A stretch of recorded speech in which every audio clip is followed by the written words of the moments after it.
Il y a les gestes barrières, la distanciation sociale, mais la seule solution pour éradiquer le virus, c'est un vaccin. Alors pourquoi?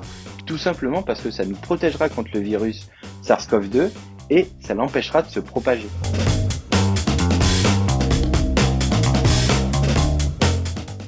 Bon, là, toute la communauté scientifique est mobilisée pour trouver un vaccin. Dans le meilleur des cas, on en aura un dans 12 à 18 mois. Début mai, on en était à une centaine de candidats vaccins. En 4 mois, c'est quand même assez exceptionnel. Maintenant, il y a aussi une raison à cela. On avait déjà des éléments avec le SRAS-CoV-1 en 2003. Il y a 17 ans, on a développé des stratégies vaccinales qui étaient efficaces. Cela a permis d'aller plus vite. Mais une fois que le vaccin a été imaginé sur le papier, il faut passer à la pratique. Et ce n'est pas aussi simple. Tout simplement parce qu'il faut que les autorités sanitaires valident le projet, qui est pour le moment que théorique, avant de passer à une phase de test. Les conditions réglementaires sont énormes et c'est normal. Les agences réglementaires, la FDA aux États-Unis, la EMA en Europe, qui est l'agence européenne des produits médicaux, la NSM en France, le Paul Ehrlich en Allemagne, l'agence anglaise, etc. Toutes ces agences ont des responsabilités énormes de faire en sorte que les gens ne tombent pas malades quand on leur injecte un produit, bien évidemment.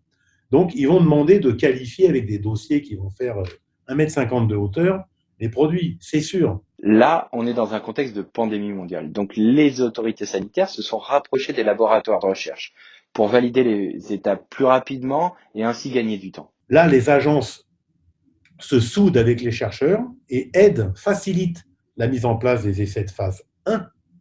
Mais pour les essais de phase 2 et 3, ça va être une autre paire de manches. Parce qu'il va falloir démontrer réellement une efficacité, une bonne immunogénicité et une bonne tolérance du produit et innocuité du produit pour aller plus loin. Une phase 1, ça prend au moins 2, 3, 4 mois. Ensuite, analyser tous les résultats. Ensuite, monter le dossier, le fournir à l'agence réglementaire. L'agence réglementaire évalue tout, vous répond. Vous arrivez facilement à 6 mois, c'est le minimum. Là, il y a déjà moins d'une dizaine de candidats vaccins qui en sont arrivés à cette première étape, à cette première phase de test. Mais derrière, il y a encore 2 phases. Au total, ça en fait 3 et chacune est plus compliquée l'une que l'autre. Normalement, une phase 2, c'est 400 volontaires. Et là, ça va être des phases 2, 3 sur des milliers de volontaires. Donc, si déjà dans un centre vaccinal, vous pouvez recruter 50 volontaires, c'est déjà pas mal. Il va y avoir 2, 3 médecins et 4, 5, 6 infirmières qui vont être impliqués là-dedans, convoquer les gens, les recevoir, leur faire signer tous les papiers, leur expliquer. Ensuite, injecter, prélever toutes les semaines une prise de sang, etc. Un mois, on fait une première injection. Au bout d'un mois, on fait un rappel. Toutes les semaines, on prélève. Donc, c'est déjà une petite entreprise en soi. Et ça, c'est pour 50. Si vous en faites 500, il faut 10 centres cliniques. Il faut les avoir convaincus. Il faut avoir à chaque fois un chef de projet qui est d'accord, qui a signé. C'est beaucoup de travail. Et c'est beaucoup de dossiers, c'est beaucoup de paperasse à amener sur les bureaux des agences réglementaires, etc. Et quand on a tout ça, on ne passe pas directement de la 1 à la 2, même si tout le monde dit aujourd'hui on va le faire. Il faut avoir des grosses équipes qui ont multiplié tous les documents, compris les contacts, etc. Il faut avoir l'industrie qui suit, qui a fabriqué le nombre de doses qui va permettre de le faire. Ces doses ont été qualifiées par l'agence réglementaire de bonne qualité, qu'il n'y a pas eu un problème. À un moment donné, stop, le lot est contaminé, on ne peut pas aller plus loin. Et c'est pour ça qu'habituellement, ça prend 10 ans.